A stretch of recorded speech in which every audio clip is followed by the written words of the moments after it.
¿Sabes lo que se siente ver morir a alguien lentamente y saber que fuiste tú quien lo provocó? Yo sí lo sé, y no me arrepiento de nada. Querida, necesito contarte esta historia antes de que sea demasiado tarde. Es una historia que me ha perseguido durante años. Una historia que divide opiniones, que hace que la gente se pregunte si hice lo correcto o si me convertí en algo peor que aquello que quería detener. Pero tú juzgarás. Esta es la historia más polémica y controversial que he vivido, y necesito soltarla ya, antes de irme de este mundo. Mi nombre es Celestina, tengo 78 años, y durante décadas fui conocida en mi pueblo como la mujer que sabía de plantas medicinales.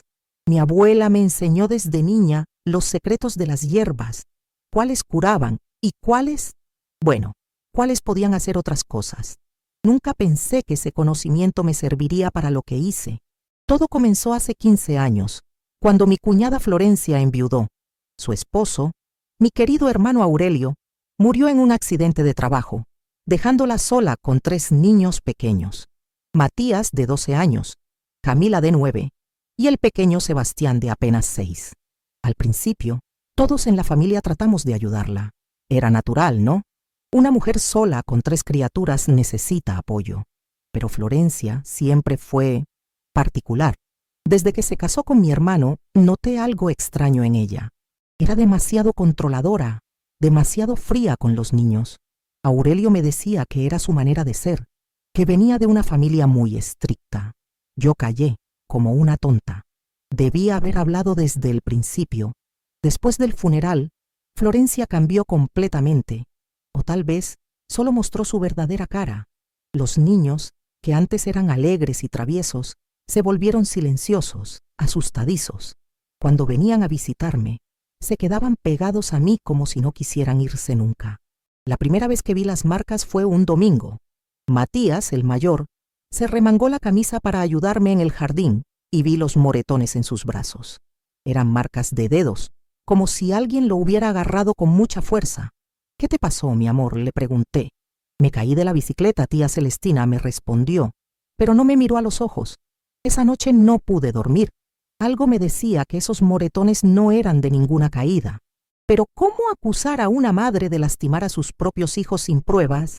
Las semanas siguientes fueron una pesadilla. Cada vez que los niños venían, traían nuevas marcas. Camila tenía un labio partido que, según ella, se había hecho jugando. Sebastián, el pequeño, tenía rasguños en la espalda que se había hecho con una rama. Mi esposo Evaristo, que siempre fue un hombre tranquilo, también empezó a notar las cosas. Una tarde, mientras Sebastián jugaba en nuestro patio, se quitó la camiseta porque hacía calor. Lo que vimos nos heló la sangre. Tenía marcas circulares pequeñas en el pecho y los brazos, marcas de quemaduras. «Dios mío», susurró Evaristo, «esas son quemaduras de cigarrillo». Esa noche confrontamos a Sebastián con mucho cuidado. El niño se echó a llorar y nos contó la verdad. Florencia los golpeaba todos los días. Los encerraba en el sótano sin comida cuando se portaban mal. Los obligaba a hacer trabajos pesados, como cargar leña y limpiar la casa de arriba abajo. Y cuando estaba muy enojada, los quemaba con cigarrillos. «Nos dice que si contamos nos va a matar», sollozó el pequeño. «Dice que nadie nos va a creer, porque ella es nuestra mamá». Evaristo quería ir inmediatamente a la policía, pero yo lo detuve. ¿Sabes por qué? Porque conocía el sistema, conocía a los policías del pueblo, conocía a los jueces. Florencia era una viuda respetable, una mujer que aparentaba ser la madre perfecta en público. Los niños eran pequeños, asustados. ¿Quién les iba a creer? Además, había algo más, algo que no le dije a Evaristo en ese momento. Yo siempre había querido tener hijos, pero nunca pude. Los doctores me dijeron que era imposible. Ver a esos niños sufrir, ver cómo necesitaban amor y protección, despertó algo en mí, un instinto maternal que había estado dormido durante décadas. Decidí investigar por mi cuenta. Empecé a visitar a Florencia más seguido, llevándole comida, ofreciéndome a cuidar a los niños. Ella aceptaba encantada, porque así tenía más tiempo para sus cosas, que básicamente era beber y ver televisión. Lo que descubrí en esas visitas me enfermó. La casa estaba sucia, Los niños dormían en colchones viejos en el suelo. Apenas tenían ropa. Florencia gastaba el dinero de la pensión de viudez en alcohol y cigarrillos, mientras sus hijos pasaban hambre. Pero lo peor eran los castigos. Un día llegué sin avisar y encontré a Camila encerrada en el sótano, llorando en la oscuridad. Había desobedecido porque pidió un vaso de agua durante la cena. Los niños no hablan durante las comidas, me explicó Florencia con toda naturalidad, como si fuera lo más normal del mundo. Esa noche, mientras preparaba la cena en mi casa, tomé una decisión. Evaristo estaba viendo televisión en la sala. Los niños habían regresado con su madre. Yo estaba sola en la cocina, mirando mis plantas medicinales que colgaban del techo para secarse. Mi abuela siempre me decía: Celestina, las plantas pueden curar, pero también pueden hacer justicia cuando la ley no alcanza. Entre mis plantas tenía digital, una hierba que en pequeñas cantidades ayuda al corazón, pero en cantidades mayores, bueno, puede detenerlo para siempre. También tenía adelfa, hermosa pero mortal, y cicuta, que crece silvestre cerca del río. Esa noche no dormí. Me quedé despierta pensando, planeando. ¿Era correcto lo que estaba considerando? ¿Había otra manera? A la mañana siguiente, Matías llegó a mi casa con el ojo morado y cojeando. Florencia lo había golpeado con un palo porque había mirado mal su desayuno. Ahí se me acabó la paciencia. Pero antes de contarte lo que hice, necesito que entiendas algo. Necesito que sepas que durante semanas traté de encontrar otra solución. Hablé con el cura del pueblo, pero me dijo que los asuntos familiares se resuelven en familia. Intenté hablar con la maestra de los niños, pero Florencia había convencido a todos de que yo era una vieja entrometida que inventaba cosas. Una tarde, mientras cuidaba a los niños, Sebastián me preguntó algo que me partió el alma. Tía Celestina, ¿por qué Dios no nos ayuda? ¿Somos niños malos? Esa pregunta me persiguió durante días. ¿Cómo explicarle a un niño de 6 años que a veces Dios necesita que las personas actúen por él? La gota que derramó el vaso fue lo que pasó un jueves por la noche. Evaristo y yo estábamos cenando cuando escuchamos gritos desesperados desde la casa de Florencia. Corrimos hacia allá y encontramos a Matías en el patio, descalzo y en pijama, con sangre en la cara. ¡Ayúdenme!, gritaba. Mamá está lastimando a Sebastián. Entramos a la casa y lo que vimos, Dios mío, lo que vimos me quitó años de vida. Florencia tenía al pequeño Sebastián colgado de los brazos. Sus pies apenas tocaban el suelo. Lo estaba golpeando con un cinturón mientras él lloraba y suplicaba perdón. ¡Basta!, gritó Evaristo quitándole el niño de las manos. Florencia nos miró con ojos de loca. Es mi hijo, dijo. Yo hago con él lo que se me da la gana. Ustedes no se metan. Esa noche los 3 niños durmieron en nuestra casa. Sebastián tenía marcas del cinturón en todo el cuerpo. Camila tenía un diente flojo de un golpe anterior. Y Matías me miró con ojos de adulto y me dijo: Tía, si no hacemos algo, ella nos va a matar. Tenía razón. Y yo sabía que las autoridades no iban a hacer nada. En esos tiempos, en pueblos pequeños, nadie se metía en asuntos de familia. Los niños no tenían voz, no tenían derechos. Así que tomé la decisión más difícil de mi vida. Al día siguiente empecé mi plan. Fui a visitar a Florencia con una olla de sopa de pollo. Para que te recuperes del susto de anoche, le dije con mi mejor sonrisa. Ella aceptó la sopa sin sospechar nada. ¿Por qué iba a sospechar de una anciana que solo quería ayudar? Lo que Florencia no sabía era que esa sopa llevaba una pequeña cantidad de digital molida, tan pequeña que no alteraba el sabor, tan pequeña que los efectos tardarían días en aparecer. Durante las siguientes semanas establecí una rutina. Todos los días le llevaba comida, sopas, guisos, postres caseros. Florencia los recibía encantada porque significaba que no tenía que cocinar, y cada plato llevaba mi ingrediente especial. Al principio no pasó nada. Florencia siguió maltratando a los niños, siguió siendo la misma bestia de siempre. Pero yo era paciente. Mi abuela me había enseñado que la naturaleza actúa lentamente, pero con certeza. En la segunda semana, Florencia empezó a quejarse de dolores de cabeza. Debe ser el estrés, decía.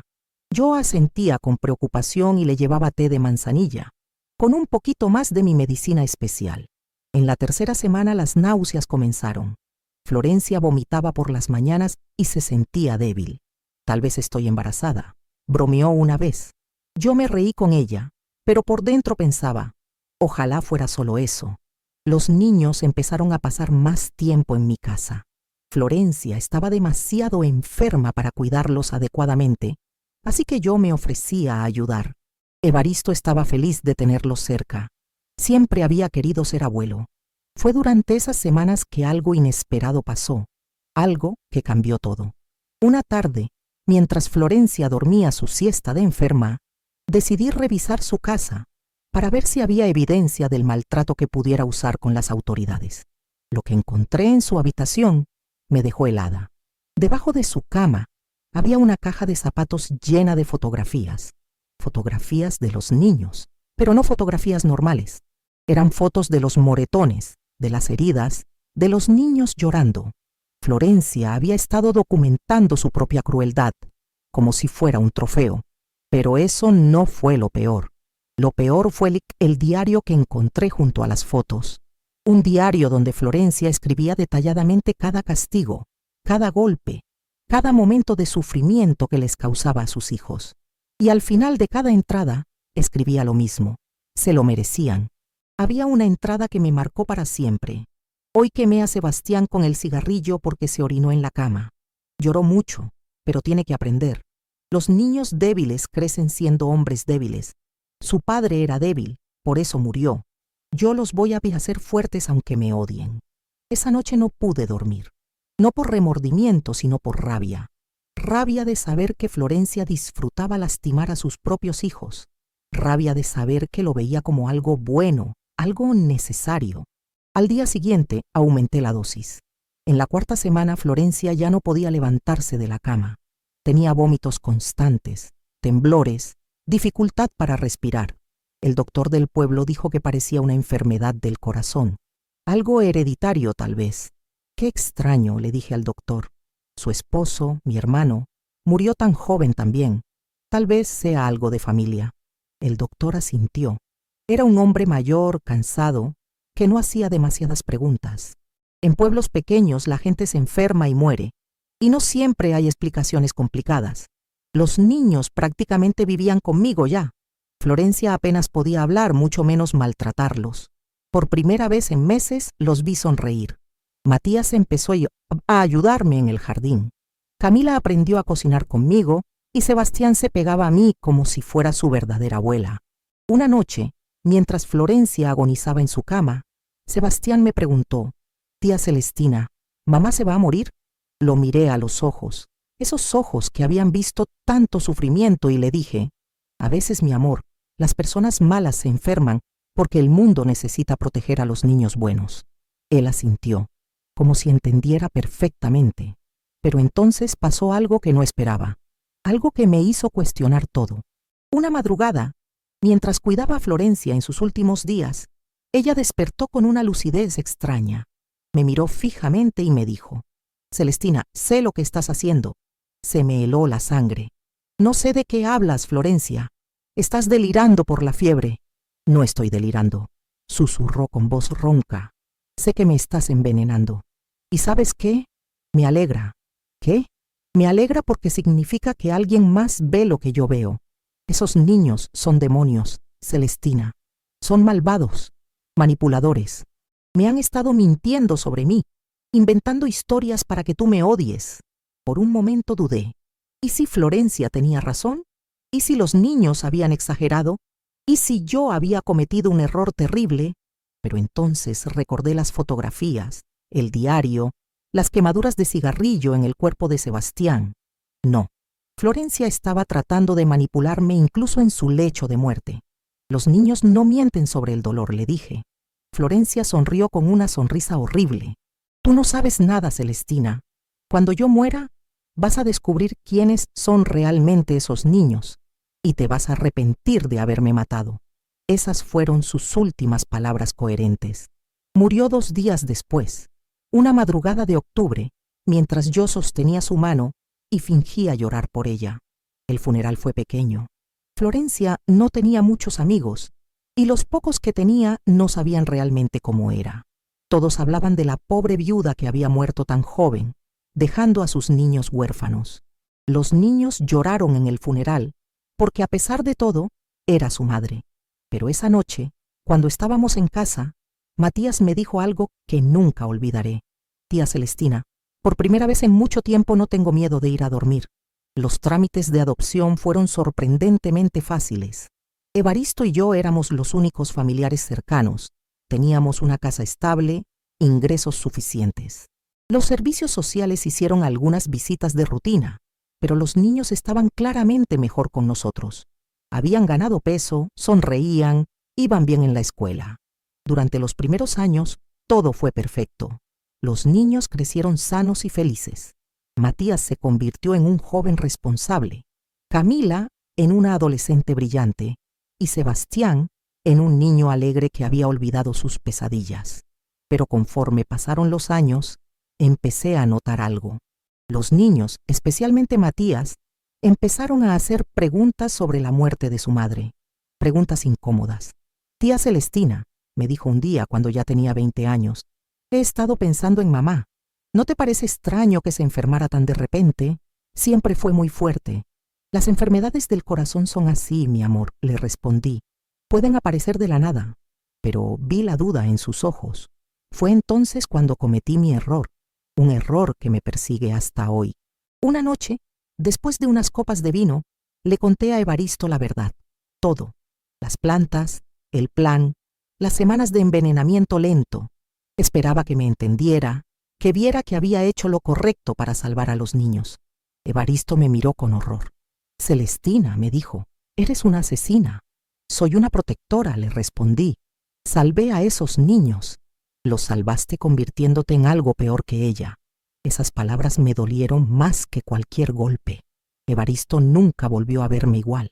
Murió 5 años después, llevándose el secreto a la tumba, pero también llevándose su amor por mí. Los niños, ahora adultos, siguen sin saber la verdad completa. Matías es ingeniero, Camila es maestra, Sebastián estudia medicina. Son buenas personas, exitosas, felices. Eso no justifica lo que hice, pero hay algo más que nunca le conté a nadie, algo que descubrí años después de la muerte de Florencia. Cuando Sebastián cumplió 18 años, me pidió que le diera las cosas de su madre que habíamos guardado. Entre esas cosas estaba el diario que yo había encontrado, pero esta vez lo leí completo, no solo las partes sobre los castigos. En las primeras páginas Florencia escribía sobre su propia infancia, sobre cómo su padre la golpeaba, la quemaba, la encerraba, sobre cómo su madre la abandonó cuando tenía 8 años, sobre cómo creció pensando que el amor se demuestra con dolor. No sé cómo ser madre, escribía en una entrada. Solo sé cómo sobrevivir. Y para sobrevivir hay que ser fuerte. Mis hijos tienen que ser fuertes. Por primera vez en años, sentí algo parecido a la compasión por Florencia. No justificaba lo que hizo, pero lo explicaba. Ella también había sido una niña maltratada que creció sin saber cómo amar. ¿Cambió eso algo? No. Los niños seguían habiendo sufrido. Yo seguía habiendo hecho lo correcto al protegerlos. Pero me hizo preguntarme, ¿cuántas Florencias hay en el mundo? ¿Cuántos niños maltratados crecen para maltratar a sus propios hijos? Ahora, a mis 78 años, cuando veo a Matías con sus propios hijos, cuando veo cómo los abraza y los protege, sé que rompí un ciclo. Esos niños nunca van a conocer el miedo que conocieron sus padres. Nunca van a dormir preguntándose si van a despertar con dolor. ¿Eso justifica que haya matado a su madre?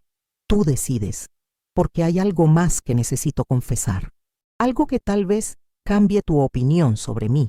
Durante todos estos años, he seguido usando mis conocimientos de plantas, no para matar, sino para ayudar.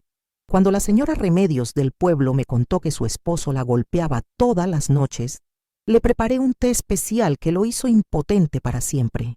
Cuando el maestro de la escuela empezó a tocar a las niñas, su comida empezó a llevar ingredientes que lo enfermaron tanto que tuvo que renunciar y mudarse del pueblo. He sido la justicia silenciosa de este lugar durante décadas, y no me arrepiento de nada, porque a veces cuando la ley no alcanza, cuando las autoridades no escuchan, cuando los inocentes no tienen voz, alguien tiene que actuar. Alguien tiene que ser la mano que protege a los que no pueden protegerse solos. ¿Soy una asesina? Tal vez.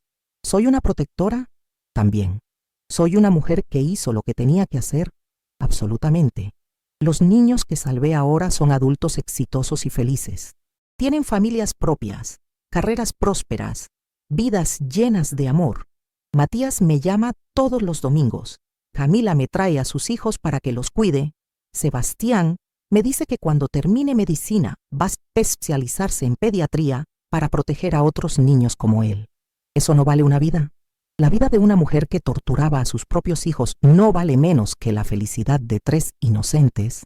Tú juzgarás, pero yo ya tomé mi decisión hace 15 años y la volvería a tomar 1000 veces.